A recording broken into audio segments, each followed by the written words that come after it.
Back in 2001, the company Bungie released a game called Halo, which responds to this game was either as mixed as a box of Birdie But's every flavor beans, or held up higher than Christ in some people's minds. Now, the game brought a lot of good ideas to the FPS world, and in some people's opinions, a lot of bad. For instance, a lot of people blame Halo for being the most notable game to start their generating health fad. But that's not really Halo's fault. It's the game companies that say, hey look, they just did something successful. Time to rip them off.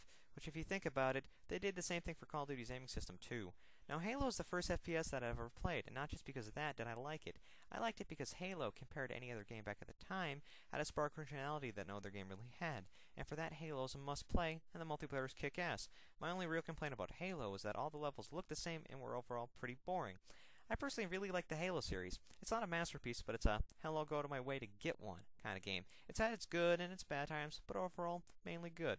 And Halo 3 being the great game that it was, I'd hope to never see a Halo game again. The third one ended the series quite nicely, and to have another one come out makes me lose hope for Bungie.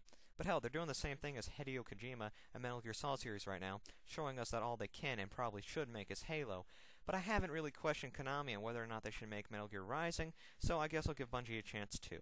So as most of you know, let me rephrase that, so as all of you know, Halo 3 ODST is Bungie's new expansion, game, to come out recently, and as the fans huddle in anticipation, they ask only one thing: is it good? And the answer? Yes, it's great. No masterpiece, but great nonetheless. It doesn't make that many changes, so if you're not a fan of the Halo series, this won't change anything. And to the fanboys, you should have been off to get your copy the moment I said yes. Now, the campaign is the game's most notable feature, and adds a few new weapons. It's mainly better than Halo 3's, it's not quite as epic, but has an overall better story that makes you care more about the characters. It's also not quite as linear as Halo 3, and gives you more room to explore.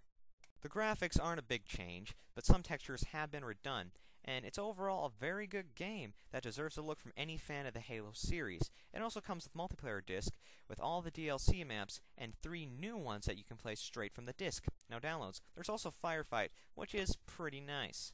Now, without the multiplayer disc, should you shell out the $60 for it? No, and even with it, there's still not that much unless you're a multiplayer fanatic.